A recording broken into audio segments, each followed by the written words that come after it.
luta. E, gente, vamos lá. Entrando no nosso assunto, falando, entenda a vaca para entender de ordenha.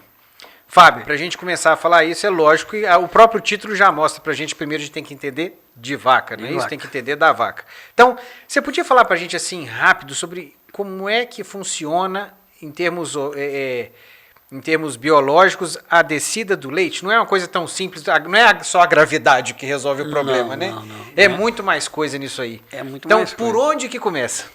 Bom, a gente falou na parte 1, né, no primeiro episódio, que todo mundo que trabalha direto ou indiretamente com a atividade leiteira está logrando as bezerras primeiro, né? Então a gente tira a bezerra da vaca e vai buscar esse leite para a gente. A vaca veio no mundo para dar leite para a bezerra. Então, a partir do momento que se a gente imaginar uma bezerra mamando na vaca, né, a partir do momento que ela toma a atitude, vai lá mamar na vaca, ela dá aquela batida com a cabeça no ubre da vaca, né? Então tem aquele contato, tem aquela empurrada com a cabeça no ubre, e isso é o estímulo que a natureza ensinou a vaca a pensar da seguinte forma: opa, essa é a hora que a bezerrinha quer mamar, então vamos ter que descer o leite, né? Afora essa questão da proximidade, cheiro, né? Como toda mãe da natureza tem com a sua cria, né? Então, esse estímulo que a bezerra dá faz com que desencadeie o processo da descida do leite na natureza. Mas então, como a gente arrancou a bezerra, a gente tirou a terneira desse processo, automaticamente o que desencadeia a dinâmica biológica da descida do leite é o estímulo tátil. Então a gente fala muito que existe um período de pré-liberação de ocitocina, né? A vaca, indiscutivelmente, é um dos animais mais rotineiros do mundo. Então a vaca sabe a hora que ela vai dar leite, ela está dentro da rotina dela, ela sabe que aquele determinado momento é a hora de dar leite. Afora o fato também de ela já ter produzido leite, ter enchido o ubre, que é o compartimento de armazenagem, e ela está com a pressão interna do ubre bastante avolumada, né? Elevada, em função de estar na hora de soltar o leite. Então, enquanto isso tem a ver com a condução, ou seja, você já vem conduzindo os animais para a sala de espera, para o local de espera, tem que ser com calma, com tranquilidade, e barulho do equipamento de ordenha, as pessoas que estão dentro da rotina, o ambiente em si, já faz com que a vaca esteja predisposta a baixar o leite, vamos dizer assim. A partir do momento que você coloca ela para dentro do setor de ordenha, o que vai desencadear é o estímulo tátil. Não tem jeito. O camarada, o ordenhador, o retireiro, colocou a mão no peito da vaca, é a hora que a hipófise cerebral recebe o estímulo para demandar o descarregamento do hormônio chamado ocitocina na corrente sanguínea. Isso leva mais ou menos ao redor, a literatura nos fala, que esse período leva do estímulo à ocitocina cair na corrente sanguínea ao redor de 1 minuto. E também a pesquisa nos fala, ciência nos fala, que a duração média da ocitocina na corrente sanguínea é de 5 a 7 minutos. Então é esse o momento que você tem para extrair o leite da vaca de uma forma profissional. Ô Fábio, me explica uma coisa aqui. Eu estava pensando que enquanto você estava explicando essa questão do estímulo tátil, me fala se eu estiver errado, realmente é uma coisa que eu pensei agora. Por exemplo, na hora que você fala que a vaca, na hora que ela recebe a cabeçada da bezerra ou do bezerro, quando ela recebe essa cabeçada, automaticamente ela fala, opa, está na hora, e começa a desencadear todo o processo de ocitocina que a gente está falando até então. Fiquei na dúvida. Uhum.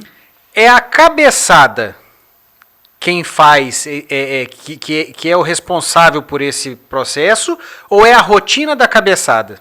Por exemplo, tem vaca que desce o leite, eu já vi isso, só de escutar o barulho da ordenha. Sim. Sem o estímulo tátil, ela escutou a ordenha, ela sabe que está na hora, então é até um problema, né? Que na sala de espera, ela já acaba tendo o pico de ocitocina, né? Então esse é um negócio. Então, aonde eu quero chegar? Para não ter um problema que daqui a pouco um retireiro, um produtor, começa a dar cabeçada no ubre da vaca para ver se dá certo, porque fazer igual a bezerra. Uhum. É correto dizer que, na verdade, é a rotina? que consegue fazer isso, seja ela qual rotina for, é a cabeçada da bezerra, é o ordenhador na hora que começa a massagear o úbere, é o barulho da ordenha, é a hora com que isso acontece. Não está muito mais ligado à rotina do que à parte tátil em si? A parte tátil, na verdade, ela vem a coroar a rotina, né?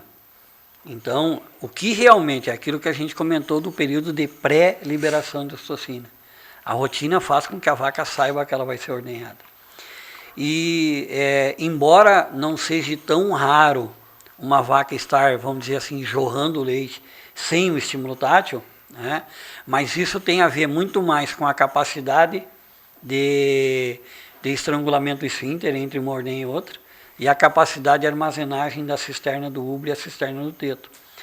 Em termos gerais, né, quando se fala em rebanho, não é uma característica comum de rebanho jorrar leite antes da ordenha. Uhum. É uma característica muito mais do indivíduo vaca. Então, você vai ter aí num rebanho de 100 vacas, 2, quem sabe 3 vacas que tenham essa característica. Concorda comigo? Concordo plenamente. Então, e aí, agora, se esse período de pré-liberação de ocitocina provocasse isso, nós teríamos o contrário, nós teríamos 97% do rebanho jorrando leite. Uhum. Então, essa vaca ela tem uma predisposição de liberar a ocitocina mais cedo, e aí é um ponto muito importante, que como a durabilidade, a duração do período de ocitocina é finito, né, você tem que ter uma atenção maior para colocar essa vaca na linha da ordenha para ordenhar antes. Porque senão você vai colocar o conjunto de ordenha nela e não vai conseguir. Mesmo, chega até a ser antagônico isso, né? É aquela vaca quente espirrando o leite, corre o risco de você não conseguir extrair todo o leite que ela tem para te dar. Uhum. Porque ela está desperdiçando ocitocina antes mesmo de entrar na ordenha e o processo todo ser feito da forma que deve ser feito. Beleza. Ô, Fábio, e pensando nisso, quais os cuidados aí que a gente tem que ter, o que a gente tem que se preocupar em relação a momento, a estímulo, a jeito na hora de colocar o conjunto de ordenha no animal? O cuidado principal é você conduzir o animal com tranquilidade, porque qualquer coisa diferente do que a gente possa vir a comentar aqui, corre o risco de causar a interrupção da liberação de ocitocina imediata e a vaca começar a produzir adrenalina e é o popular a vaca esconder o leite, né? Então tem que tomar cuidado do seguinte, manter a rotina, conduzir ela com tranquilidade, de preferência, vamos pensar que no mundo ideal de uma sala de ordenha com 4 conjuntos, uma ordenha canalizada, né? Porque existe variações de equipamentos, de salas e tudo mais, mas vamos tirar aí por uma sala de 4 conjuntos, 4, 6 conjuntos. Então, um dos equívocos que o pessoal comete é encher toda a sala de ordenha de uma vez só. E vai automaticamente numa ordenha com linha média preparar um lado. Então, só coloca as vacas do lado que você vai preparar. Não coloca as do outro lado. Porque isso interfere. Ou seja, uma vaca dessas que a gente estava falando agora há pouco com o Daniel, se ela tem essa predisposição e você já coloca ela para dentro da sala, e essa predisposição ela desencadeia só quando ela entra na sala, enquanto ela está na sala de espera, isso não ocorre. Então não tem por que você colocar ela lá dentro se você já não vai colocar o conjunto. Então, já vai como uma dica, né? Primeiro lado, coloca na sala só o lado que você vai ordenhar, para depois que estabelecer a ordenha naquelas ali, colocar o lado oposto. Isso aí só no início da ordenha. Só no início da ordenha. Porque depois vai acabar cada terno, final de um terno puxando o início média, do outro, né? No caso da linha média. Tá? Porque tem outros modelos de instalação e tudo mais.